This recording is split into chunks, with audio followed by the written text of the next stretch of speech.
Here's Sports Director Jeff Blankman, John Ryan, and Jeff Honnold. Welcome to the frozen tundra of KCIM this morning. Apparently, the studio's a little chilly for certain people. I think it's nice. It's cold in here. I call it fat boy friendly. I have zero problem with this going on this morning, but apparently we have a sports director, Jeff Blankman, who you're threatening the hoodie already. I am. Yeah. Hold off until it gets to here, but I'm feeling it definitely here tonight. So so you got that going on. Honnold and I are what the deal is here. So yeah, well, Chelsea, I think, had to have the fan turned off, so that lets me know that it's not exactly as warm as you guys think it is in here. So. Plenty fine in here. So we got some news to share. By the way, starting with some news and notes. Craig Lynch, the head coach of Glidden Ralston and superintendent.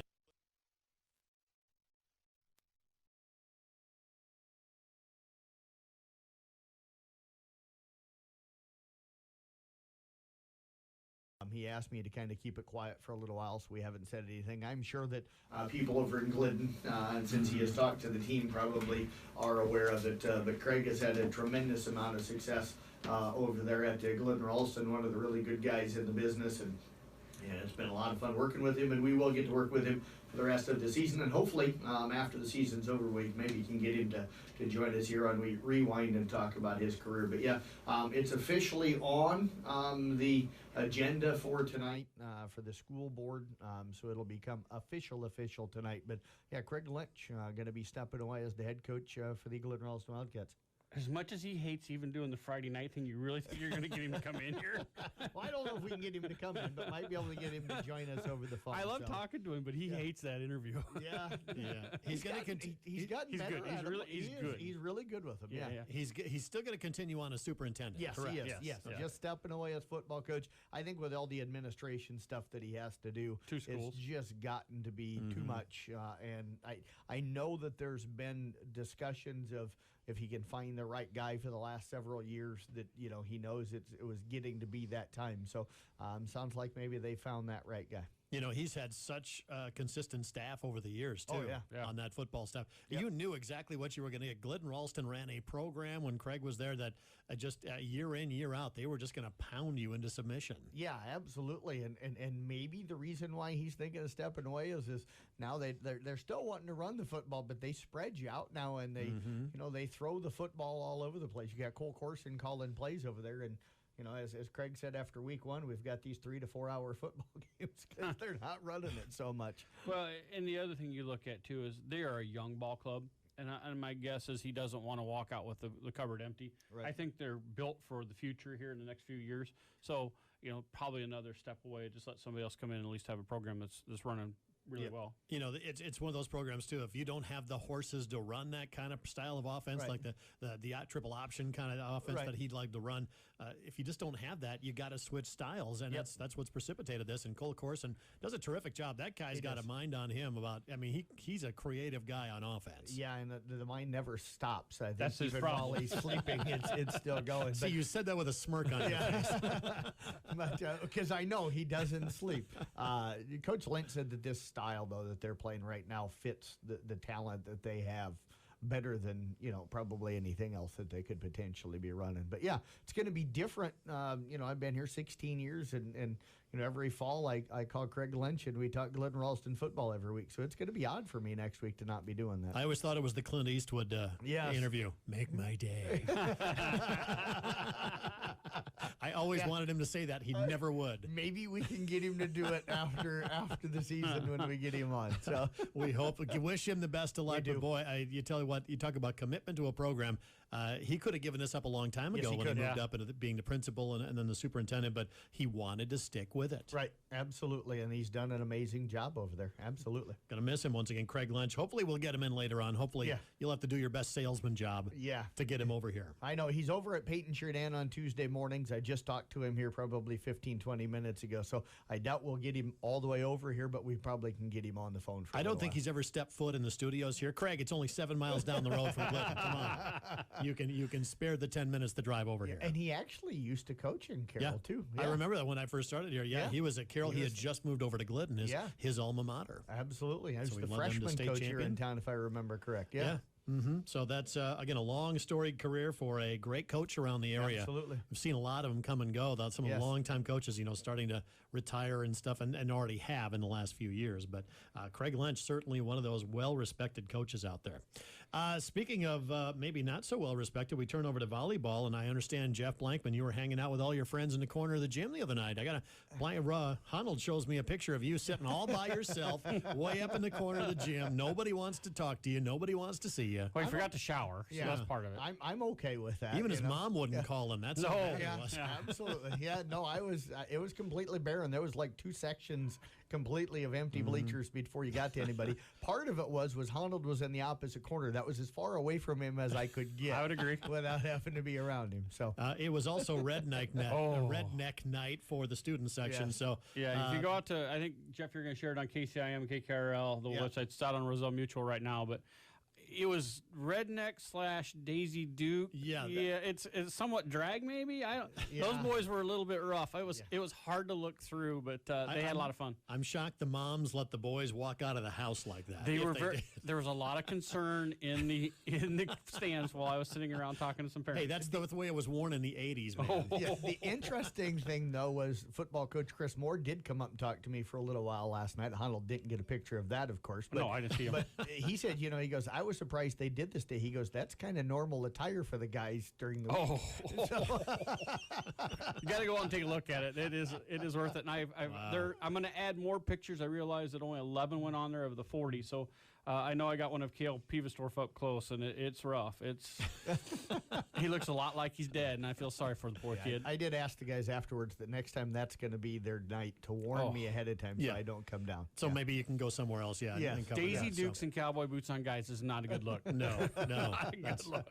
But it made rewind. It made rewind. Yes. We go off to the classiest of stories here on this show. We got to talk about Kemper over the weekend getting knocked off by Harlan. That was unexpected. Now they've got to go play Harlan in conference play this week. Yeah, they'll head down there tonight. I'll have that broadcast for everybody tonight. Looking forward to it on KKRL.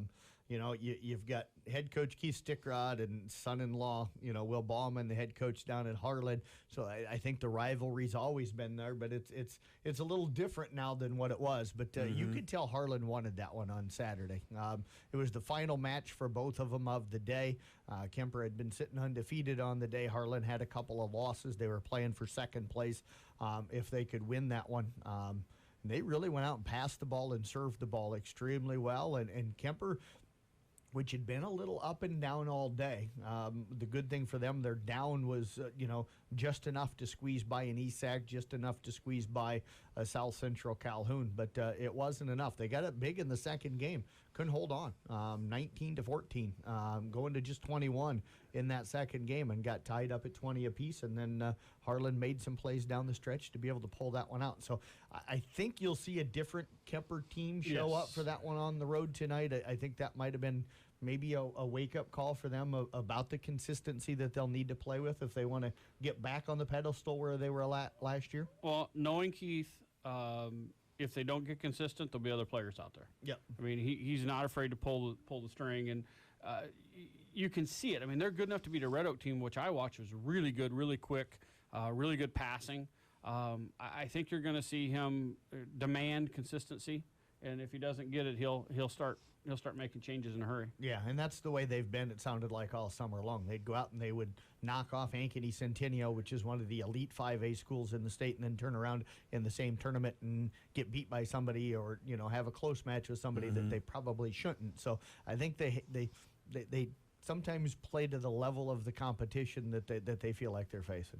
When you get to the end of those tournaments on weekends, and sometimes just the motivation is just there to kind of say, let's get going on this one. Iowa State game was on, and a lot of people in the stands were trying to concentrate on that. So were they in the first or second weather delay when that was going on? It was probably the second weather delay at that point. Yeah. So that's again rough outing for Kemper, but they got him at Harlan. I mean, they play. How many times does Harlan beat Kemper? Do you think on a normal basis, if they're just playing conference matches, not tournaments? This Kemper team is loaded. I mean, they're good. This Kemper's team's really, really good. I would say Kemper probably wins 9 of 10.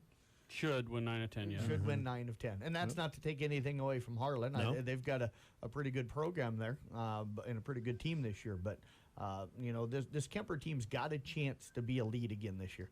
All right, so that cap, and they'll play Harlan once again this week. Teams around the area went 4-0, I think, last night, didn't they? Yeah, absolutely. Really good night locally. Glidden Ralston continues to kind of roll on. They went over to Madrid last night and picked up some really nice wins.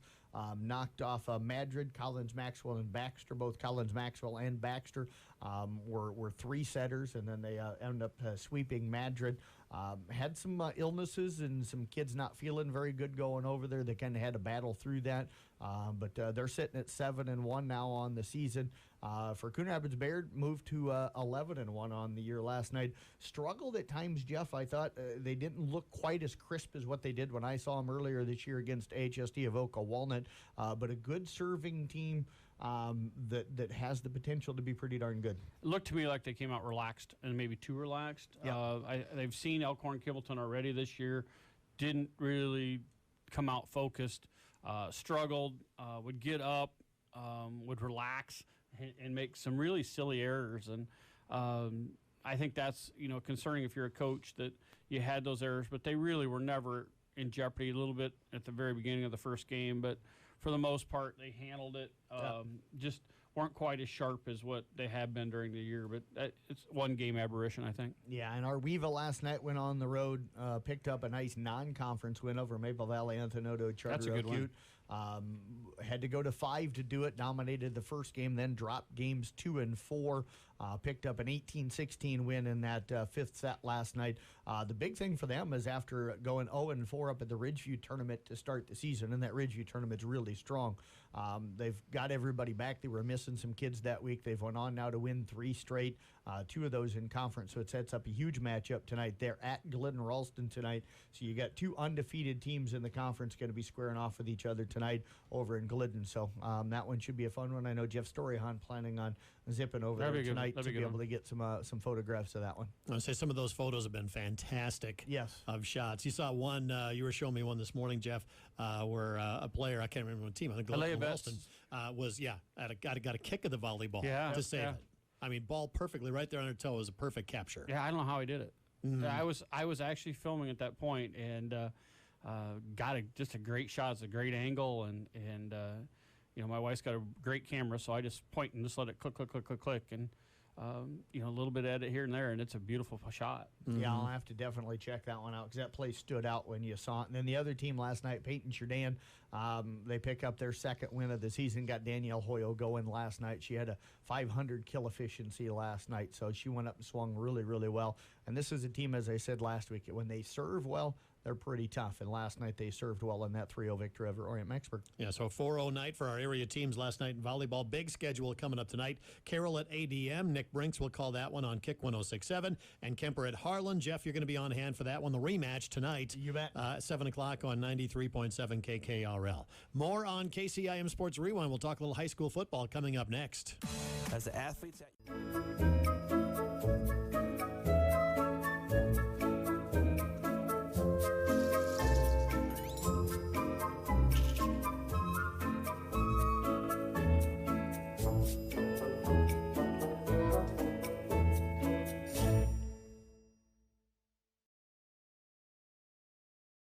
Rehabilitation Services at 794-5000 for sports injury and treatment rehab. 3 guys with 30 minutes of airtime to fill. Complete and total disaster. It's KCIM Sports Rewind. Well, not total disaster. That isn't the truth. That sounds a little harsh, don't you think? I would say pretty close to that. Well, yeah. Wow. Yeah, on a regular basis. I mean, if we actually prepare, it'd be dangerous. It would. Yeah. We don't. So. Well, it's no fun if you're prepared. Well, yeah, that would take time and effort. We don't do that. It's something we don't excel at. That's the reason why some of the things are just off the wall, because we're just pulling them out of our brain as it comes. That's not where I pull it from. Do want to say a big hello this morning, all the great folks at Carroll Lumber. They got locations in Wall Lake, Lakeview, and Odebolt. And Larson Storm Doors, something you got to have before heading into the bad weather. Yeah. I mean, we got about 90 degrees right now. You want to keep the cold air in, the warm air from escaping this wintertime. Check out Unless a great... you're Blankman, you do it the other way. Well, yeah.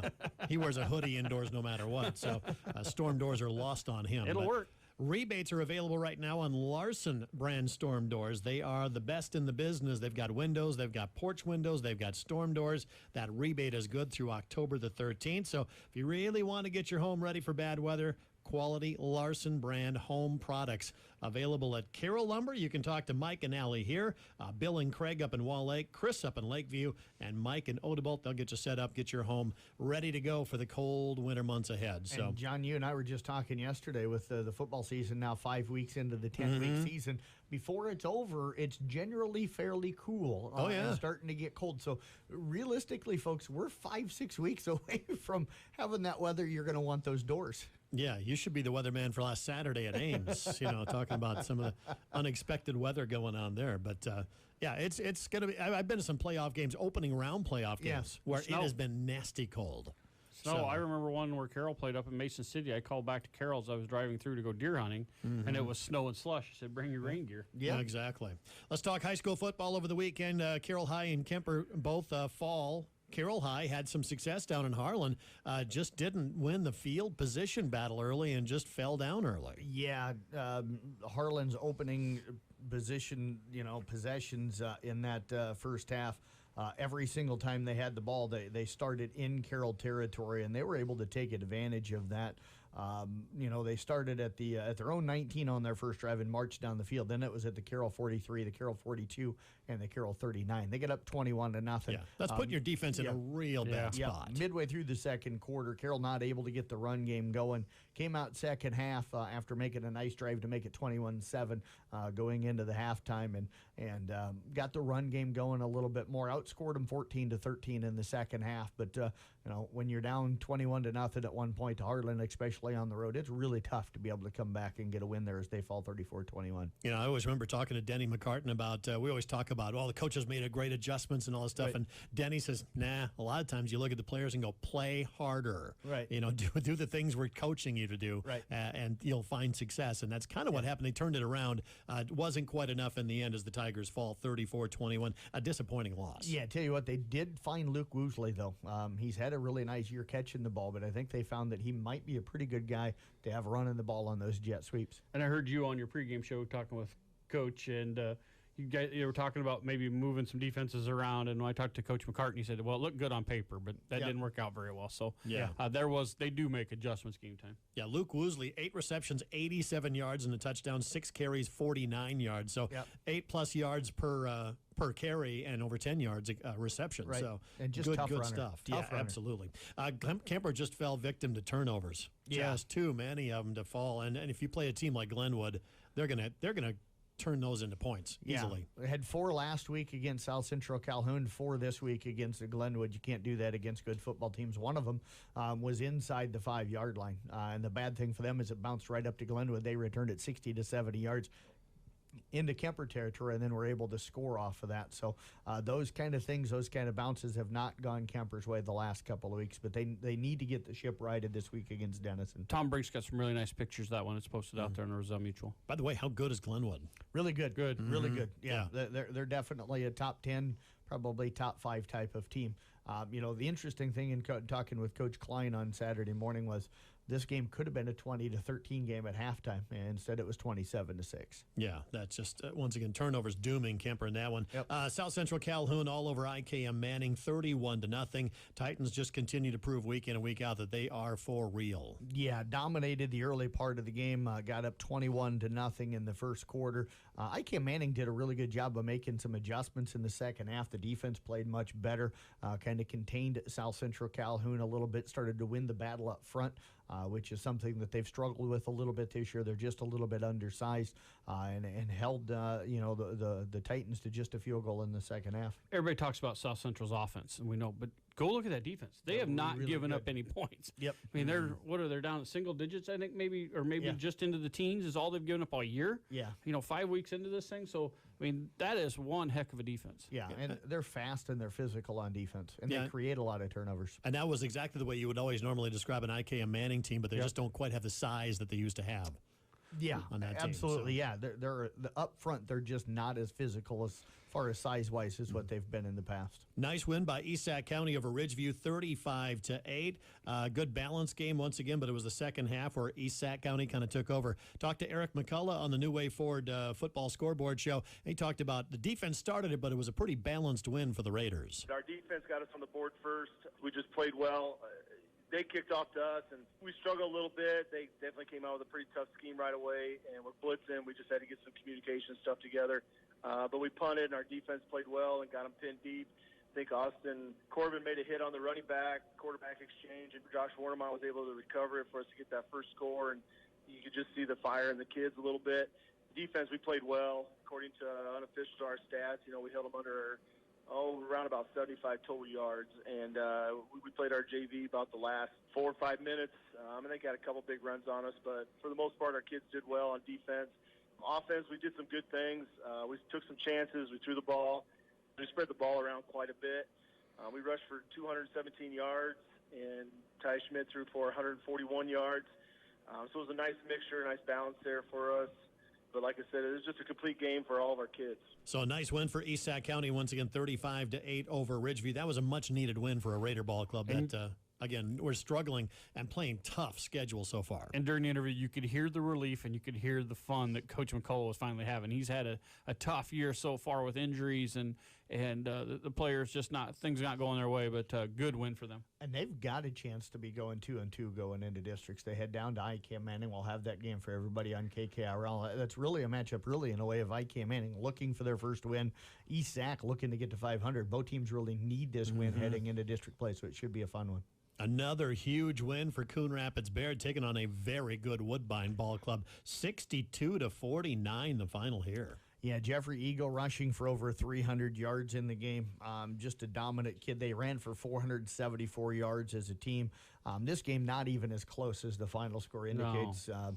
Woodbine got a couple of late touchdowns in the last minute and a half of the game to make that game appear a little bit closer than what it was. Coon just so physical up front, and that run game's going to be hard for anybody to stop. And Coach Moore talked about how well that defense played, and those two Pryor boys, we talked about them going into the game, that they're the real deal, and for Coon Rapids Baird to be able to shut them down like that is tremendous. Yeah, and that's what head coach Chris Moore talked about on the New Way Forward scoreboard show. They did give up some plays, but he also talked about the dominance of the offensive line for CRB. The quarterback Wyatt and then his brother Lane still gave up 483 yards passing, and Lane, gosh dang, he had like a ton of catches, probably 15 catches for 262 yards. They still made a lot of plays, and they had coverage on them, but they're just really good athletes and good in space, and made the play on us. And so our kids were kind of upset about that, but there wasn't much they could do. But then, over on the offensive side for us, our offensive line just wore them down all night. We were physical, and then Eagle and Clipperton just ran extremely hard. Eagle had 44 carries for 313 yards, and then Clipperton was 17 carries for 145. And, again, back to that offensive line, they just imposed their will on them all night and just really controlled them. And that was the difference in the game. Let me go back to that stat. They gave up over 480 yards passing. Apparently, Dan Fouts and had a good night that night. Yes, that's a crazy stat. You give up that much, but you still win 62-49. Yeah, absolutely. That tells you how dominant they were offensively to be able to do that again, running for over 400 yards themselves. The Lane Pryor kid from Woodbine was up at Iowa State for that Iowa State-Iowa game. He's being recruited pretty hard by both. He was on the Iowa State sideline. So here's a kid 6'3", 6'4", 215 or so, 220, pretty athletic kid. And they were, they gave up some big plays to him and stuff, but did enough to be able to get a huge win. Yeah, Audubon on Friday night got a big win over Exira Elkhorn Kimballton, 48-6. A lot of penalty flags, not much flow in this game early, and that's what head coach Sean Burks talked about afterwards. Said, quote, "It was a funky game." It was kind of a weird game. There were something like 23 accepted penalties or something like that for like 175 penalty yards, and that doesn't count what was declined or offsetting. And only 15 of those were on me. So it was just a weird game in general. A lot of penalties, a lot of just not a lot of flow and momentum in the game. But we got hit 13-0 in the first, 20-0 at half, and we almost had to regroup at half just because it was just kind of a weird flow. We didn't feel very good about it, but anytime you feel like you have to regroup when you're up 3 touchdowns and pitch on a shutout, I guess that speaks a little bit about the talent on the team right now. So we were pretty multiple with tonight. 167 rush yards, 197 passing yards. So, pretty well balanced. We threw the ball pretty efficiently. It was kind of a funky game tonight. Funky is not how you think coaches describe games. Maybe the smell in the locker room. If next week's game is tubular, I'll be really floored. Sean Burks would be a little Sean Penn then. Exactly. A little Spicoli thrown in there.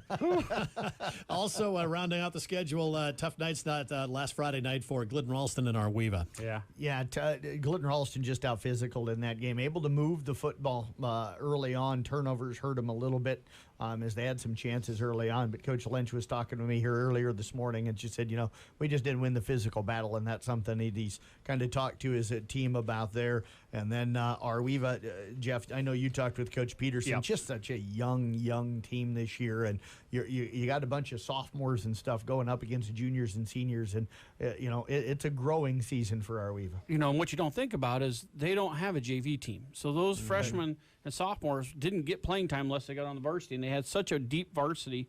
Right now, he's looking to let the kids keep having fun, make it fun for them, but also make them improve. So his goal right now is improvement every week so that they're good by the end of the season and next year really be dominant.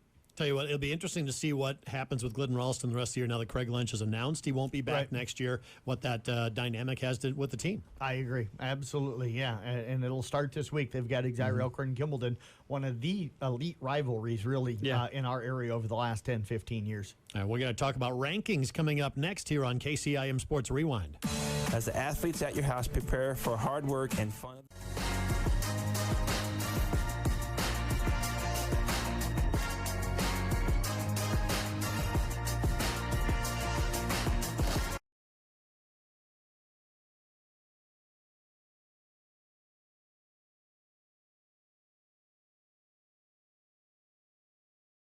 Services at 794-5000 for sports injury and treatment rehab.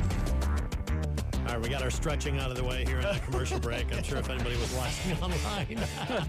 the old guys are hurt. Yeah. You should have heard the cracking of the joints going on while we're in that break. Still not completely done over here. Between the weekend of volleyball and last night, the old bleacher back starting to really get in. I know all about that. It's just old age. Yeah, that's true.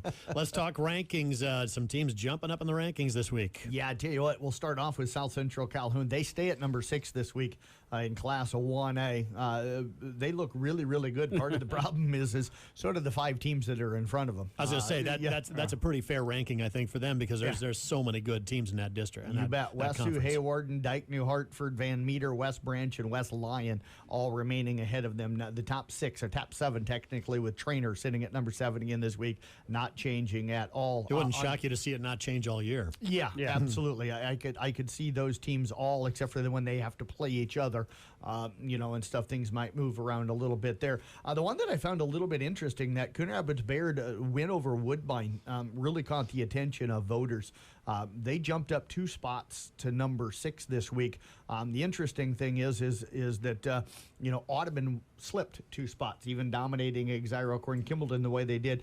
Even coming off of that win over number 2 at that time, Fremont Mills, Audubon with a pretty convincing win fall. So it tells you what that Coon win over Woodbine did with the voters, that they jumped all the way up to number 6 this week. Yeah, that's going to be just a tremendous game. That Audubon Coon Rapids Bayard game is just going to be, it's going to be hard hitting. It's going to be physical, and both of those teams probably need to be in the playoffs. Well, and if you look at this, you got Coon, Audubon, Caminita, and Woodbine all in that district, either ranked or receiving votes to be ranked. So that tells you, don't forget about that Cam team. This district is loaded. And it's going to be hard to get more than one team out of there. I agree with Jeff. I think they should get 2 just because of how deep they are, but they might beat each other up enough that you might have some 3 and 4 lost teams in that district, overall, that their RPI just won't be enough to squeeze them in. Yeah, and then we've talked about that district in the past. It's always been a great solid. Just some of the teams have changed a little bit, but there's always 3 and 4 teams up there that could deserve to probably be in the playoffs. Absolutely, and last year they squeezed 1 in, so hopefully they'll get at least 2 in this year. So wanted to mention one thing real quick for people. You heard the little audio clips and stuff with the New Way Ford Scoreboard show from Friday night. I have been writing recap interviews with all the football games again this year. One of the things I added this week that I'm going to continue to do is I cut out those interviews and I post those at the bottom along with some stats for each of the games. So they can go to the website. Usually have that stuff up by Sunday late afternoon, evening, so you can go back and if you didn't get a chance to hear what the coaches said, you can read the recap story and then hear those interviews with the coaches as well. But again, first time you hear him is the New Way Ford Scoreboard show Friday night from 10 until midnight. And Nathan will be back, so I know our viewership dropped last week when I was doing it, so with Nathan back, they can enjoy it. All the games are podcast as well. MC's Country Cafe Coaches Show. Photographs online. Quick. Roselle Mutual will be out on KCIM, KKRL, KIC. Yep. So they're all free. Go ahead and use them. They're here. They're there for you. Roselle Mutual, doing it for free, wanting to promote our area kids. All right. So there you go. That's the week in high school football. We'll going back here next week, 9:30. Yeah, Sport Group going to meet once again. Yeah, I think so. All right. You can have coffee and stuff ready. It'd be nice. We might need to get a masseuse. Oh, there we go. I may not be here next week. I'm out. That's KCIM Sports Rewind. When you need to know, KCIM is